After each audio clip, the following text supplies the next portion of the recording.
Yes, ladies and gentlemen, we made it. After writing almost 30 pages of script, recording over 3 hours of audio, and recording over 300 clips, I have finally explained every node within Godot. All nodes will be covered in this video. This has definitely been one of the biggest projects I ever did on this channel, and I want to thank you guys so much for the support. Alright, now without further ado, let's turn that Godot search bar into the Godot find bar. As a game developer, I'm constantly trying to keep my skills sharp to create innovative games and video content for you guys. That's when I discovered Brilliant, the free interactive learning platform that has been a game changer for me. Brilliant is the best way to learn math, data science and computer science interactively. With thousands of lessons from basic to advanced topics and new lessons being added every month, there's always something new to learn. The one thing I love most about Brilliant is its interactive approach. Unlike traditional lectures and textbooks, Brilliant's lessons are designed to actively engage your mind through problem-solving exercises, simulations and real-world examples. This hands-on approach makes learning fun and interactive. I personally found Brilliant's math courses to be incredibly helpful. I used to feel embarrassed about having to Google basic math operations, but Brilliant has helped me get back on top of my math game. The platform's coding courses are equally impressive. They teach the fundamentals of programming in a clear and concise way. Use practical examples that are relevant to the real world. Whether you're a seasoned programmer or a complete beginner, Brilliant has courses that will help you level up your skills. And the best part is, Brilliant is accessible anytime, anywhere. You can learn on your phone, tablet or PC, making it easy to fit learning into your busy schedule. So if you're a game developer looking to level up your skills, I highly recommend checking out Brilliant. Try Brilliant for free for a full 30 days by visiting brilliant.org/lucky or clicking the link in the description. And the first 200 people that sign up using my link will get 20% off Brilliant's annual premium subscription. That's brilliant.org/lucky. Alright, onto the nodes.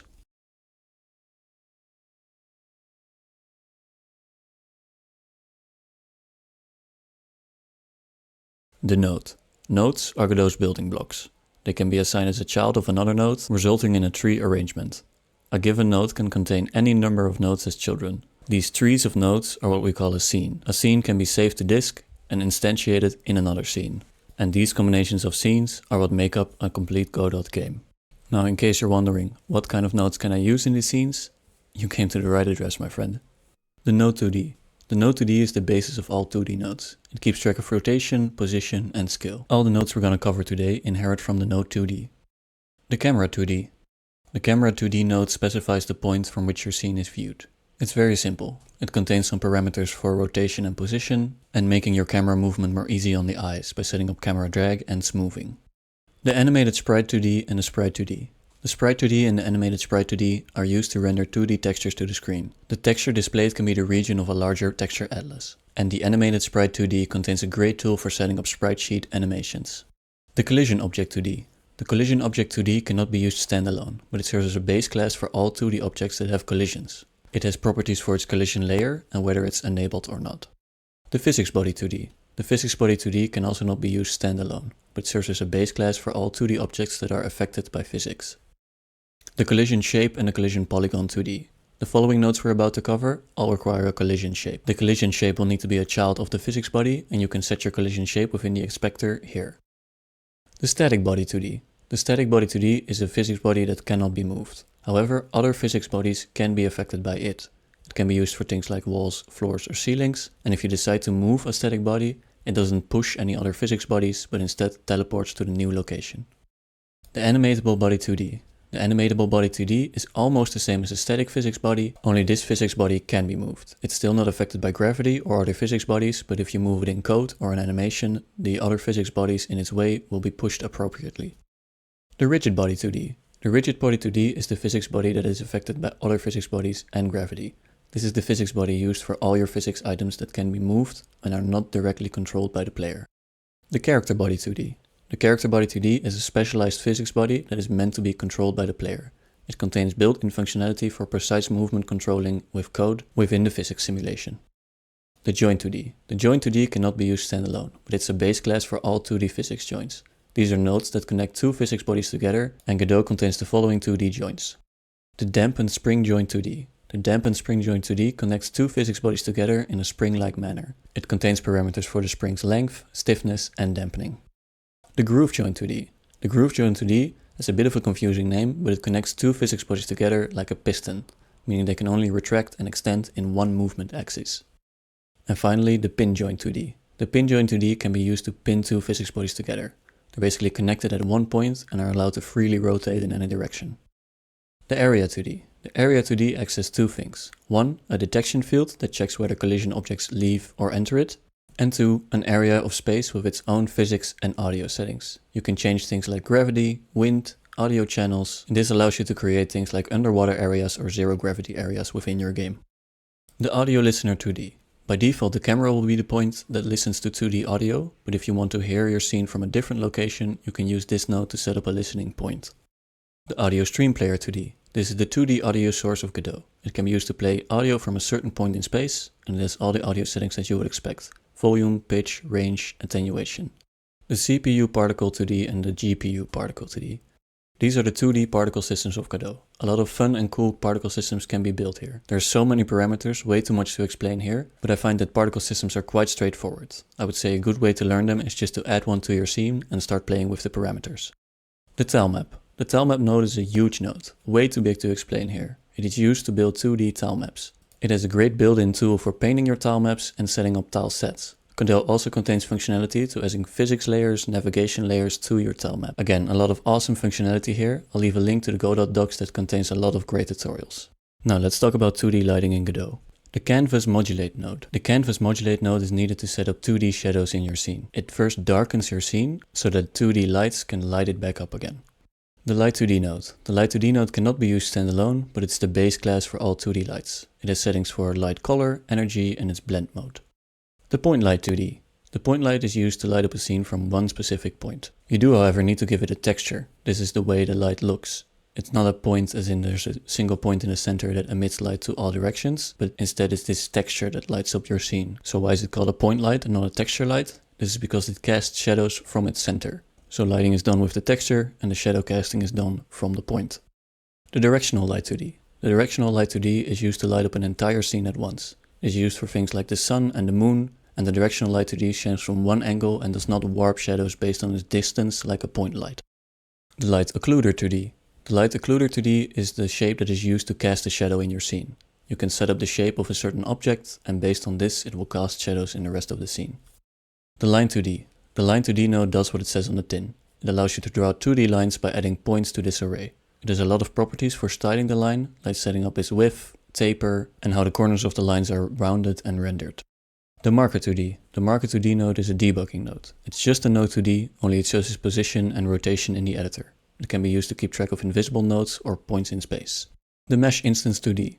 The Mesh Instance 2D node can be used to render a mesh, aka a 3D model, in 2D. It has properties for what mesh it renders and its material. The Multi-Mesh Instance 2D. The Multi-Mesh Instance 2D can be used to render a lot of meshes efficiently. It is recommended to be used with a lot of meshes in close proximity. Think for example a field of grass. The Navigation Region 2D, the Navigation Link 2D, and the Navigation Obstacle 2D. These are nodes to set up path finding in 2D.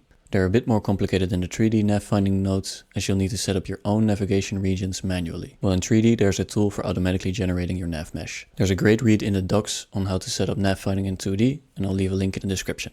The Parallax layer and the Parallax background node. The Parallax layer and the Parallax background node are used to set up parallaxing backgrounds in a 2D scene. Any 2D graphics can be used, as long as they're a child of its appropriate parallaxing layer. The Path 2D and the Path Follow 2D. The Path 2D node and the Path Follow 2D node are used to set up a 2D path or curve, and then bind another node to this path using the Path Follow 2D node. The Polygon 2D. The Polygon 2D node allows you to set up shapes in 2D. You can add the points of the polygon into the array here, or drag and drop them in the editor right here. The Raycast 2D. The Raycast 2D node can be used to check collisions in a straight line. The node reports on whether it hit something, the point of collision, and what it collided with. The Shapecast 2D. The Shapecast 2D works exactly the same as the Raycast 2D, only it checks for collision in a line using a shape. So where a Raycast would shoot out an infinitely thin line, the Shapecast would shoot out in a shape, for example a rectangle or a circle. The Remote Transform 2D. The Remote Transform 2D node can set another node's transform to its own. It basically acts as a parent to that node without actually being the parent in the hierarchy. It contains properties for whether to affect the position, rotation or scale, or all of them. The Skeleton 2D, the Bone 2D and the Physical Bone 2D. These nodes are all used to set up 2D skeleton and 2D skeletal animations. There is some third-party software to set up these skeletons, but Godot also allows you to build your own skeletons within Godot. There's a lot that goes into building and managing your 2D skeletons. The docs have a great read on the whole process. Link in the description. the VisibleOnScreen Notifier 2D and the VisibleOnScreen Enabler 2D. These nodes are used to detect whether a visual is on screen or not. The VisibleOnScreen Notifier sends out a signal to code when it is on screen, and the VisibleOnScreen Enabler 2D enables itself when it is visible. The CanvasGroup. The CanvasGroup node can be used to merge all its children into a single draw call. This can be useful when you want to combine some textures into one, for example a translucent bottle and its contents. And finally, the BackBufferCopy. The BackBufferCopy node is used to capture a region of your screen or your whole screen to be used in shaders. You can define what part of the screen it captures, and this texture can be accessed within your shader script with the hint_screen_texture variable. The node 3D. This is the most basic 3D node. All nodes we're going to cover today inherit from the node 3D. It keeps track of position, rotation, scale, and visibility, and is most used as a basis to inherit from or as a parent node to contain a bunch more nodes. The marker 3D. The marker 3D node is exactly the same as the node 3D, only it shows the axis of the nodes within the editor. It can be useful to keep track of invisible nodes or a point in space. Visual Instance 3D. This node is not used standalone, but it's a basis for all visible nodes to inherit from. So everything that you can see in your scene, it's based on the Visual Instance 3D. It keeps track of what visual layer the node is on and its bounding box, so basically the space in which the visual is contained. The Geometry Instance 3D. Just like the Visual Instance 3D, this node is not used standalone, but it's a basis for all geometry-based nodes, aka models. It keeps track of lighting, shadow and LOD settings, and it has a very useful material override property, which can be used to easily apply a custom material across all material slots of a model. The Mesh Instance 3D. This node takes mesh data and combined with the two previous nodes instantiates that mesh. It can be used with Godot's built-in meshes, or you can import your own models. It holds the model and all its materials. The Multi-Mesh Instance 3D. If you intend to instantiate a bunch of meshes, like I'm talking more than 1,000 in a close proximity, this node allows you to do that with optimized GPU performance. It has a built-in population tool, which allows you to distribute the mesh upon another mesh. This node definitely has a lot more to get into, so I'll leave the link to the docs down below. The Label 3D. The Label 3D node is used for displaying text in 3D. That's simple. The most important property on this node is the billboard flag, which makes the text face the camera, and the pixel size and font size properties. This allows you to change the resolution of the text. Decal. The Decal node is used to project a texture onto geometry. Decal's most famous use is in bullet holes on walls or sprays in games like Team Fortress 2 and Counter-Strike. The Sprite 3D and Animated Sprite 3D. Sprite 3D and Animated Sprite 3Ds are used for rendering 2D sprites in 3D. They differ from just drawing a texture on a basic plane because they have built-in features like a billboard property which makes the sprite face the camera, and animation properties that allow you to easily implement 2D animation sprite sheets into 3D. The WorldEnviroment node. This is one of the most useful nodes in Godot. The WorldEnviroment node allows you to change the global lighting settings of your scene, add various post-processing effects like tone mapping, SSAO, and depth of field for example, and it allows you to set up effects like volumetric fog and global illumination. The FogVolume node. When volumetric fog is enabled in the world environment, this node allows you to add volumes of fog to your scene. GPU Particles 3D. This is the particle system of Godot. It really deserves a video of its own because it has a lot of features and settings. The most important things to know are the emitting settings can be changed in the process material property, where you need to create a new process material, and the visual of the particle itself can be set up in the draw passes. Again, there's way too much to cover here in this video, but most of the properties are very straightforward, so definitely just play around with it and see what you can make. GPU particle attractors and GPU particle collisions. These 6 nodes are used to manipulate particles in the GPU particle system node. The collision nodes are used as you would expect, and they can be used to give the particles something to collide with, and the attractors can be used to manipulate the flow of the particles by pushing or pulling them. The Light 3D node. The Light 3D node is once again one of those nodes that cannot be used standalone, but instead serves as a basis for various different lights in Godot. It contains properties like light strength, color and size, and shadow settings. These settings will be applied to the following different lights. The omnidirectional light 3D. This is the most basic type of light. It shines from one point to all directions around it. It contains 2 important properties. Its range, which determines the distance the light reaches, and its attenuation, which controls the fall off, meaning how much the light dims over the distance that it travels. The Spotlight 3D. This light is very similar to the omnidirectional light in the way that they both have a range and an attenuation, but as you can imagine, the Spotlight 3D has a specific angle in which it emits light, giving the spotlight effect. The Directional Light 3D. This light is a little different. It lights up the scene from one angle and has no range or fall off. It's used to set up a sun or a moonlight in your scene and has a lot of properties for tweaking its shadow settings. The most important properties are the fade start and the max distance. These properties allow you to tweak how far away from the camera the shadows are rendered. CSG shapes. CSG shapes, or constructive solid geometry shapes, are meant to be used in prototyping and allow you to easily combine and subtract 3D shapes using Boolean operations, with the option to enable collisions. They are great for quickly combining shapes and blocking out stages in interiors. They can be used standalone or combined into new shapes using the CSG Combiner node. Let's get into the physics. The soft-body 3D. This is kind of a weird one. The soft-body 3D node inherits from the geometry node and converts the geometry to a soft-body physics simulation. It is currently quite buggy, so don't use it for gameplay elements, but they are great for quick visuals like flags and cloth. The collision object 3D. This is another node that cannot be used standalone, but it serves as the basis for all 3D nodes that collide with other objects. The most important properties are its collision mask and layer. These layers allow you to specify what objects can collide with it and what objects it can collide with. These may sound like the same thing, but this is actually a very important distinction. For example, you could have a door that triggers a cutscene. You would want your enemies and your players to collide with the door so they can't move past it, but you would only want the door to collide with the player to trigger the cutscene upon that collision. The physics body 3D. Again, a node that does nothing on its own but serves as a basics for all physics bodies. It contains some properties for locking certain movement or rotation axes of the physics body. The following nodes we're about to cover are different types of physics bodies. All these physics bodies will need a collision shape to work. The collision shape defines the shape of the physics bodies, and Godot comes with a lot of default shapes like boxes, capsules and spheres, but of course you can import or create your own shapes. The static body 3D. A static body 3D node is a physics body that stays in one place, meaning it cannot be pushed around or dragged down by gravity.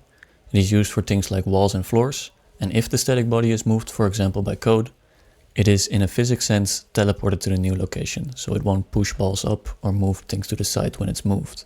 You can however do that with a animatable body 3D. This is a static physics body in the way that it cannot be pushed or pulled down by gravity, but it does have the ability to push or pull other objects. So when you move this within an animation or within code, it will apply the appropriate effects to the physics bodies in its way. The rigid body 3D. This is the physics body that is used for almost all physics objects not controlled by the player. So falling boxes, flying arrows, you name it. It is pulled down by gravity and can collide with other physics bodies, and it has properties for defining its mass, bounciness and friction. The character body 3D. Character body 3Ds are types of physics bodies that can be controlled by the player. They contain a lot of built-in features to make movement easy to control with code, and Godot comes with a beautiful template that demonstrates these features. The area 3D node. This node was a little confusing to me at first, but the area 3D node acts as two things. One, a detection field. It detects when collision objects enter it and leave it, so it can be used for a trigger area or a teleport area. And two, it can be used to define an area with its own physics and audio settings. You can change things like gravity, wind and the audio channel that the sound is going through. This allows you to create areas like underwater areas or zero gravity areas in your game. Camera 3D. The camera 3D node shows what is visible from its location and shows that on the nearest viewport. By default this is your game window, but a camera can also be used to render a secondary viewport, for example a minimap or a mirror. A camera has properties for what visual layer it sees, its FOV, its near and far clipping point, and it has two slots for a custom world environment or camera attributes, which can be used to add post-processing effects to the camera.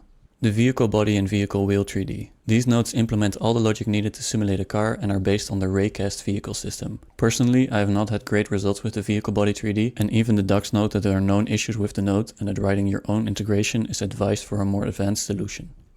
The joint 3D. The joint 3D cannot be used standalone, but it serves as a base class for making physics joints. In this node, the two physics bodies that are connected by the joint are assigned, and Godot comes with the following physics joints.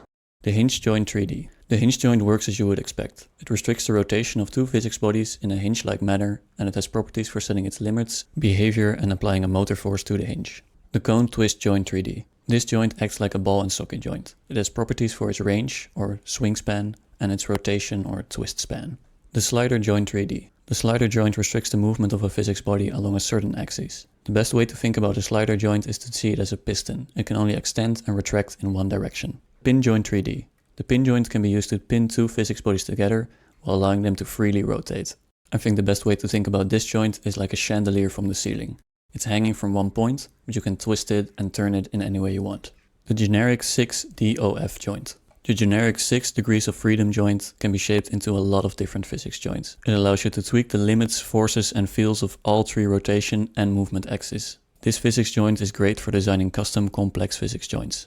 The Skeleton 3D node. The Skeleton 3D node provides an interface for managing 3D skeletons and 3D skeletal animations. You will probably never add a skeleton node yourself, as Godot does not contain functionality for building 3D skeletons. But when importing a model with a skeleton, Godot uses this node as an interface for all your skeletal needs, and it contains a hierarchy of all the bones in your skeleton.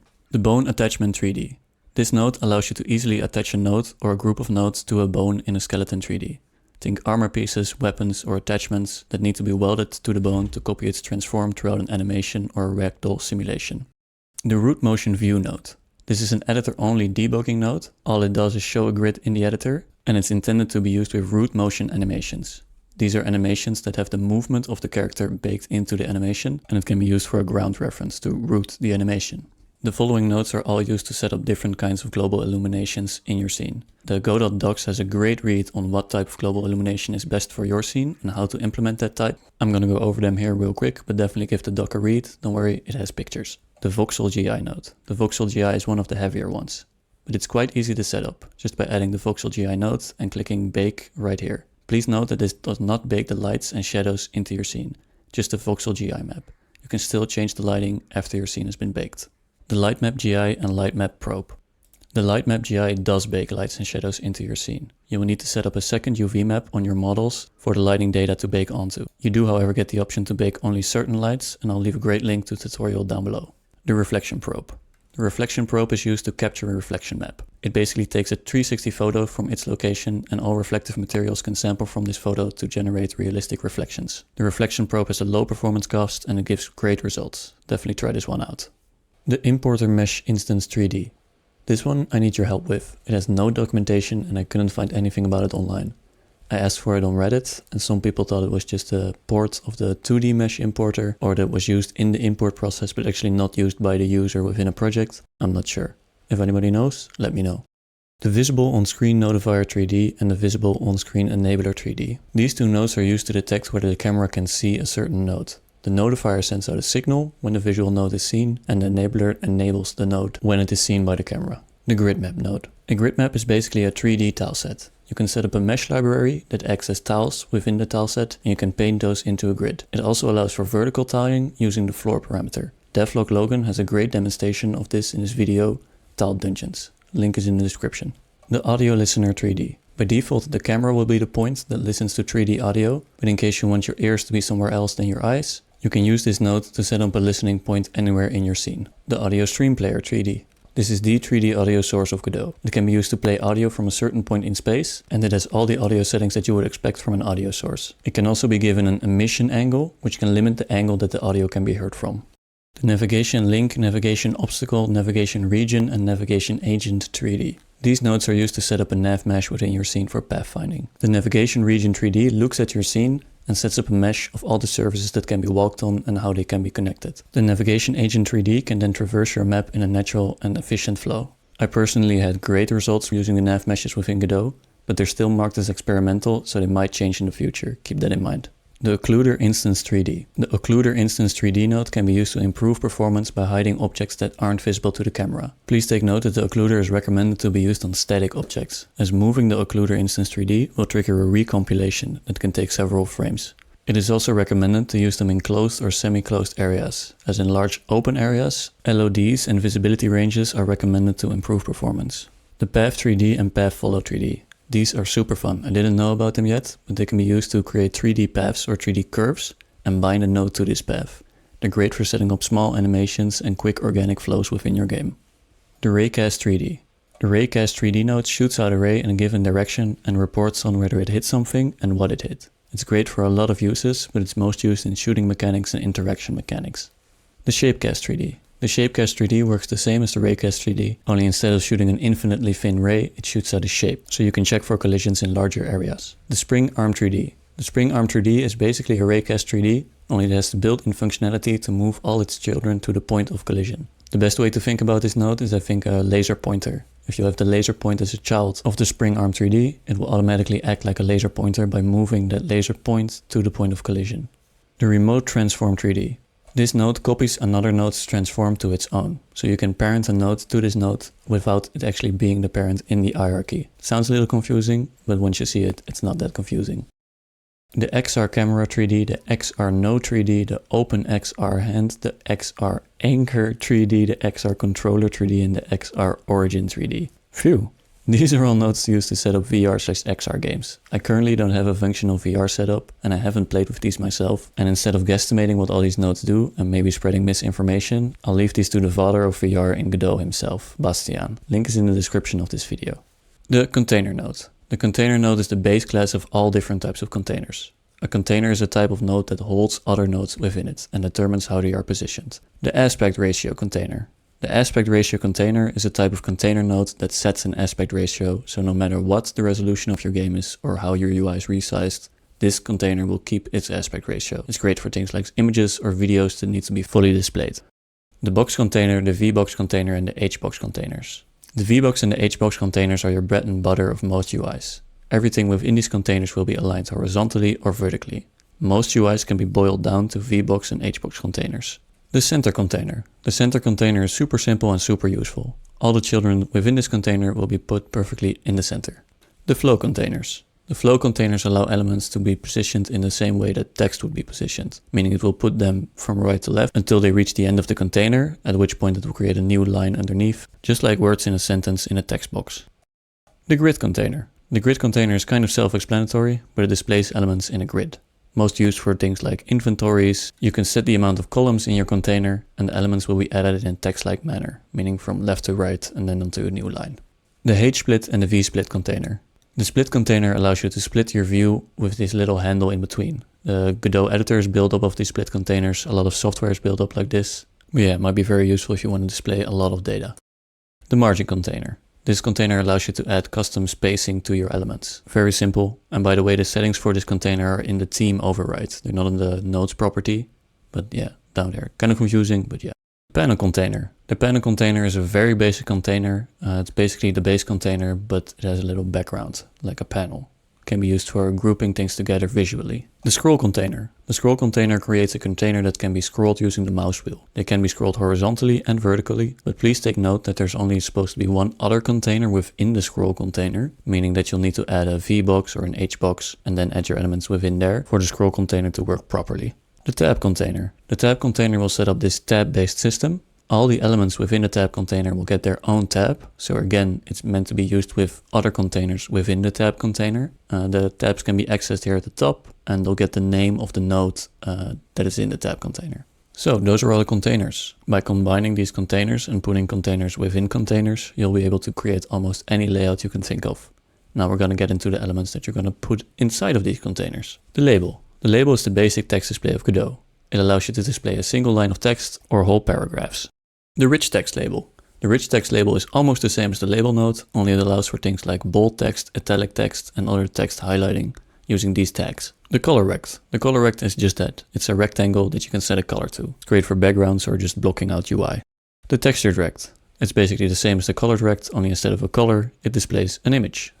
The video stream player. The video stream player allows the user to view video within your UI. The separator, the H separator, and the V separators. These are just little lines within your elements. You know, they're also used a lot in text documents, just these lines to separate certain parts. Yeah, very simple. The panel. The panel is basically the background component of the panel container. I don't recommend using the panel on its own. It's better to be used with the panel container, but in case you just need a panel, like a random loose panel, you can use it here. The 9-patch rect. These are actually very nice. The 9-patch rect allows you to set up a responsive texture. It basically keeps the corners of the texture intact and then stretches the sides and the center to match the panel's width and height. Now we're going to get into input elements. I'd quickly like to explain how you use these. Every input element has a signal, meaning that if you go to the inspector to the node tab right here, then you can see all its signals, so basically all its different types of input, and by double clicking them you can connect them to any script you want. In these scripts they will then create a function that is called when you're using the input. Very simple. The base button, the button, and the textured button. These are all your basic buttons. They do what you expect. The base button is styled using a theme or its theme override, and the textured button can be given a custom texture. These are great for like your special big play now buttons. The link button. This is just another basic button, but it is styled like a link, meaning the text is in bold and it's underlined how you would see links in a web page, for example. The checkbox and the check button. These are toggle buttons, meaning that they can be on or off and they retain their state. Great for binary settings. The menu button. The menu button opens a little menu when pressed. You can build your menu here within these parameters. The option button. The option button opens this little drop-down selector. The item chosen within this drop-down becomes the current item. You have seen this type of button used for things like resolution selection within games. The color picker button. The color picker button opens this little color picker menu. You can select the color, it's all very straightforward. The line edit. The line edit is a single line text field. It's got properties for formatting and max length, and it's also got property for rendering it as a secret for things like passwords. The text edit and the code edit. The text edit and the code edit are both input text fields, meaning they allow for multiple lines of text. The code edit is actually kind of insane. It's got a whole setup for setting up code completion, gutters, line numbering, setting breakpoints. It's basically the built-in code editor of Godot. Range. The following nodes are all range nodes, meaning they're used to display or take input of a value within a range. The progress bar and the textured progress bar. These are super straightforward. Progress bars are used a lot in video games for things like loading bars and health bars. The spin box. Spin boxes are these little number input fields with the arrows next to them, allowing you to increase and decrease the value by clicking the little arrows. The scroll bar, the H scroll bar and the V scroll bar. These are the scroll bars at the sides of the scroll container.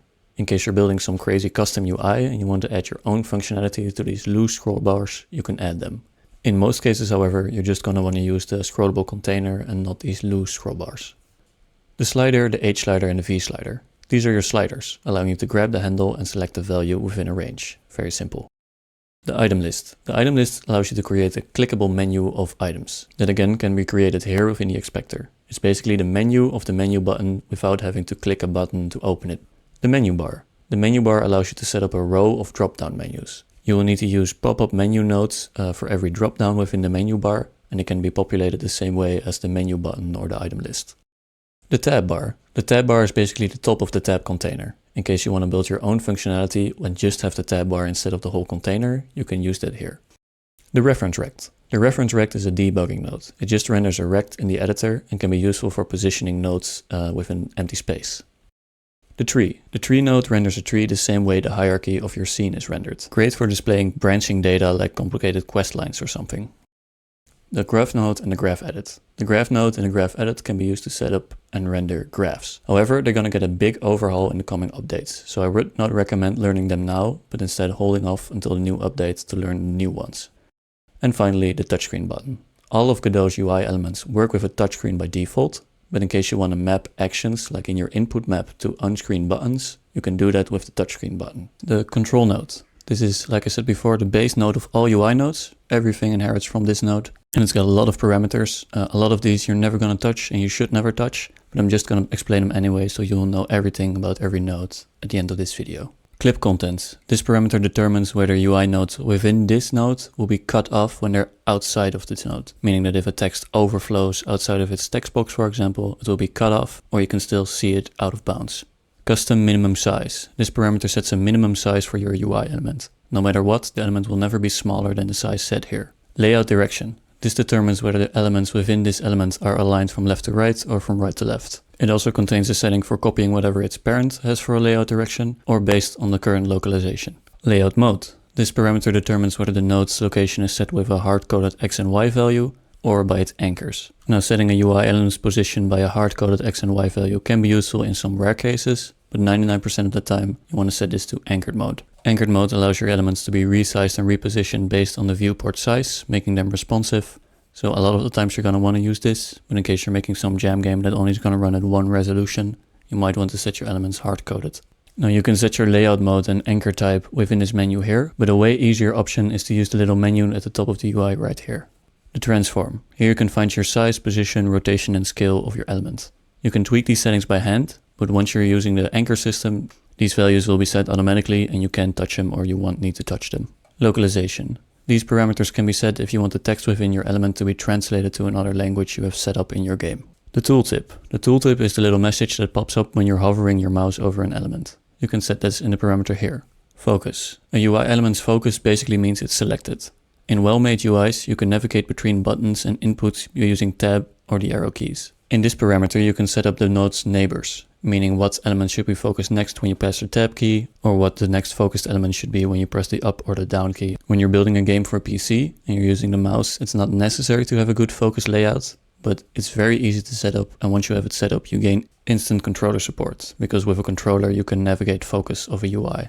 The mouse. The filter and force pass scroll event are a bit complicated, and in 99% of the cases you will not need to change them, but I'll go over them real quick. The filter determines how the node handles mouse input signals. By default it is set to stop, meaning that if you click on an element, the mouse click stops there, and the click doesn't go through to the elements underneath it. You can also set it to pass, meaning that your click will go through this element and click on something underneath the element. But like I said, in 99% of the cases, you just want your mouse to stop on the element that it clicked on and not go through it. Then the force pass scroll event is there because we want to make an exception for this behavior when scrolling your mouse wheel.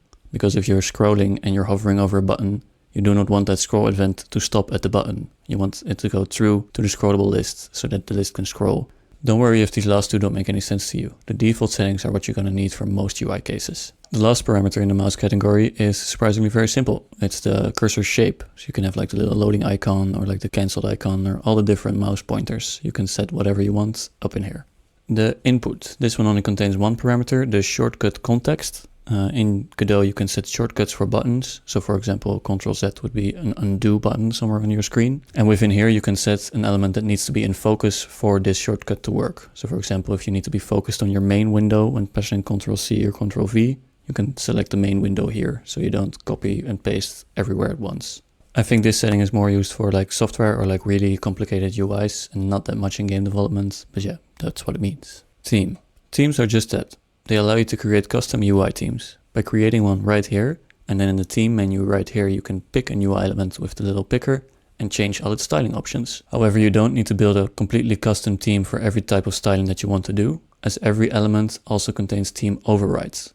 Meaning that in the inspector here you can set its own parameters, so without a complete theme just for this button or just this text label. However, if you're planning to build a bigger UI system, building a complete custom theme can be a great all-in-one solution. The viewport. The viewport is quite self-explanatory. It's a view into your game. So whatever UI, 3D scene or 2D scene you are rendering, it is shown on the viewport. By default there is one viewport at the top of every scene that you don't see, so you don't need to add one yourself, unless you want to create a secondary viewpoint for which you'll use the sub-viewport and the sub-viewport container. The sub-viewport and the sub-viewport container are nodes that are used to set up a secondary view within your game. They're most famously used for things like minimaps, mirrors, and other ways to render a second camera in your game. The window node. The window node is also quite self-explanatory. The node creates a window. This can either be a native Windows, Linux, or Mac window, or an embedded window within your game. Your game can consist of however many windows you want. A secondary window can be super helpful for displaying useful debugging information. The accept dialog and the confirm dialog node.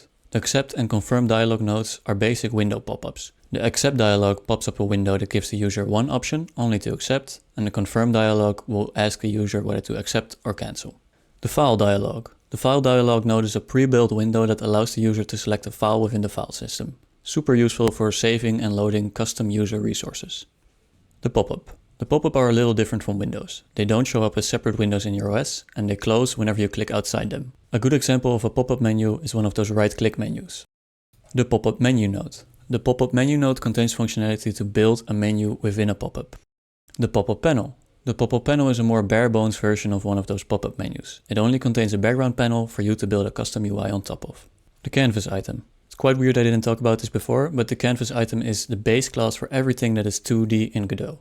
All 2D elements inherit from the canvas item. It keeps track of things like visibility, albedo modulation, and Z ordering. It also contains settings for texture filtering.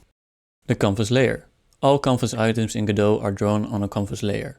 By default, this is the Godot base layer with an index of 0, and if you want to add another canvas, this can be done with the canvas layer node. The canvas layers are drawn based on index, meaning that the Z index of a canvas item will always be overruled by an item that is on a canvas layer with a higher index.